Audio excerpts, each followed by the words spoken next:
মই খুবেই সুখী ৰিজাল্টটো পাই বহুত দিনৰ কষ্টৰ ফল পাইছোঁ খুব ভাল লাগিছে মই ইন্সপেক্টিং অডিটৰ এলিমেণ্টাৰী এডুকেশ্যনত তাতে পাইছোঁ মোক পাৰ্চনেলি মেণ্টৰশ্বিপ কৰিছিলে তেওঁলোকে মই ইণ্টাৰভিউ গাইডেন্স প্ৰগ্ৰামৰ কাৰণে আহিছিলোঁ তেওঁলোকে মোৰ যোনখিনি ড্ৰবেক্স আছিলে লিমিটেশ্যনছ কিছুমান আছিলে সেইখিনি মোক পইণ্ট আউট কৰি সেইখিনি কেনেকৈ শুধৰাব পাৰোঁ সেইখিনি ভালদৰে মোক গাইড কৰিছিলে আৰু সেইটো লৈ মোৰ বহুত হেল্প হৈছে মেইন ইণ্টাৰভিউত গতিকে মই তেওঁলোকক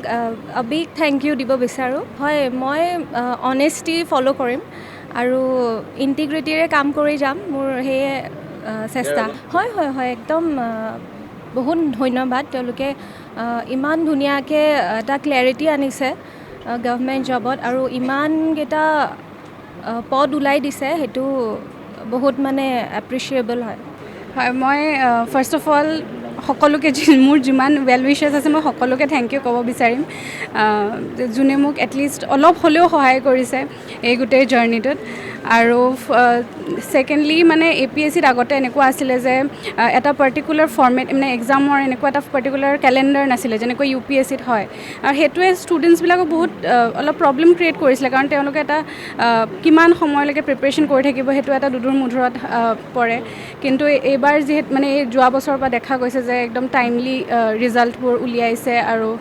খুব ক্লিনভাৱে সেইটো হৈছে সেইটো মোৰ মতে এটা খুব ভাল প্ৰচেষ্টা আৰু এনেকৈ হৈ থাকিব লাগে হয় মোৰ যিমানখিনি এক্সপিৰিয়েঞ্চ মোৰ একদম ক্লিন হয়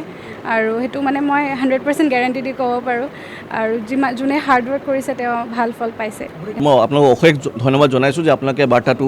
অসমৰ ৰাইজলৈকে লৈ গৈছে আজি আমাৰ ইমান এটা আনন্দৰ দিন এটা পবিত্ৰ দিন যে আমাৰ যি 235টাৰ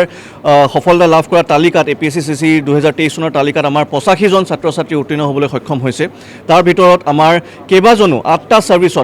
ছাৰ্ভিচত তেওঁলোকে ৰেংক 1 পাইছে যেনেকৈ আমাৰ পাৰ্থপ্ৰতিম শৰ্মা আমাৰ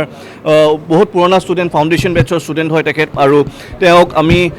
যোৱা 3-4 বছৰ তেওঁৰ লগত আমি লাগি আছিলোঁ তেওঁৰ APSত অসম পুলিচ সেৱাত তেওঁ ৰেংক 1 পাইছে তাৰ লগত বিভিন্ন ছাৰ্ভিচত তেওঁলোকে ৰেংক 1 পাইছে 8টা ছাৰ্ভিচত আমি যি যোৱা 7 বছৰত আমি অসমৰ ছাত্ৰ ছাত্ৰীৰ সবলীকৰণৰ কাৰণে আমি যি পদক্ষেপ লৈ আহিছোঁ তাৰ আজি আমি ফল পাইছোঁ আমাৰ প্ৰায় 3জনৰ ভিতৰত এজন ছাত্ৰ ছাত্ৰী আজি যি APSC CCত সফলতা লাভ কৰিছে তাৰ ভিতৰত 3জনৰ ভিতৰত আমাৰ ছাত্ৰ ছাত্ৰী হয় CSAP IAS একাডেমীৰ গতিকে মই সকলোকে মোৰ ফালৰ পৰা আন্তৰিক অভিনন্দন জনাইছোঁ আৰু তেওঁলোকৰ উজ্জ্বল ভৱিষ্যত কামনা কৰিছোঁ